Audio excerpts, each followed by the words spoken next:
அஸ்ஸலாமு அலைக்கும். எல்லாரும் எப்படி இருக்கீங்க? ஈஸியான சாக்லேட் கேக் மைக்ரோவேவில் எப்படி செய்கிறதுன்னு பார்க்கலாம். ஒரு பவுல் எடுத்துக்கோங்க, மைக்ரோவேவ் பவுல் மாதிரி. தேங்காய் எண்ணெய் ஒரு 4 ஸ்பூன் எடுத்துக்கிறேன். இந்த மாதிரி ஸ்பூன் கணக்கு வச்சு ப்ரௌன் சுகர் ஒரு 5 ஸ்பூன் எடுத்துக்கோங்க. காஃபி பவுடர் ஒரு 2 ஸ்பூன் போட்டுக்கோங்க. இன்ஸ்டன்ட் காஃபி எந்த காஃபியாக இருந்தாலும் ப்ராப்ளம் இல்லை. 2 ஸ்பூன் அளவுக்கு போட்டு நல்லா மிக்ஸ் பண்ணிக்கலாம்.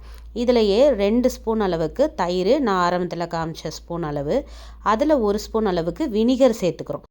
வெண்ணிலா எசன்ஸ் அப்படி இல்லைனா வெண்ணிலா பவுடர் இருக்கு இல்லையா, அதையுமே சேர்த்துக்கலாம். பேக்கிங் சோடா, பேக்கிங் பவுடர் அந்த கரண்டி அந்த ஸ்பூனுடைய பேக் சைடு அளவுக்கு கொஞ்சம் 1/4 ஸ்பூன் அளவுக்கு எடுத்துக்கலாம். கோகோ பவுடர் பார்த்திங்கன்னா ஒரு 5 ஸ்பூன் இல்லைனா 4 ஸ்பூன் எடுத்துக்கிறேன்.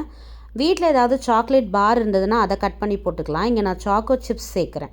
இதில் நம்ம மைதா சேர்க்க போகிறதில்ல, கோதுமை மாவு தான். நான் எடுத்திருக்க அதே ஸ்பூனில் ஒரு 5 ஸ்பூன் அளவுக்கு கோதுமை மாவு, ஒரு 1/4 டம்ளர்லேருந்து ஒரு 1/2 டம்ளர் வரைக்கும் உள்ள பால். ரொம்ப தண்ணியாகிடக்கூடாது. இது எல்லாத்தையும் மிக்ஸ் பண்ணிவிட்டு மேலேயே சாக்கோ சிப் இல்லைனா சாக்லேட் ஏதாவது தூவிட்டு நம்ம மைக்ரோவேவில் வைக்க போகிறோம். ஒரு 3 நிமிஷத்துக்கு மைக்ரோவேவ் பண்ணி எடுத்தோம் அப்படின்னா 3 மினிட்ஸில் சாஃப்டான கேக்கு ரெடி ஆயிரும். சிம்பிளான இன்க்ரீடியன்ட் வச்சு சூப்பரான சாக்லேட் கேக் ரெடி ஆயிடுச்சு. இதோடைய டெக்ஸ்சர் ரொம்பவே சாஃப்டாக இருக்கும்.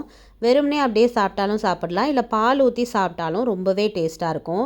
இதில் ஒயிட் சுகர் ஆட் பண்ணாமல் ப்ரௌன் சுகர் ஆட் பண்ணி செஞ்சிங்கன்னா உண்மையிலே ரியல் டேஸ்ட் இருக்கும். இந்த ஈஸியான ரெசிப்பை கண்டிப்பாக நீங்கள் எல்லோரும் ட்ரை பண்ணி பாருங்கள். அஸ்ஸலாமு அலைக்கும்.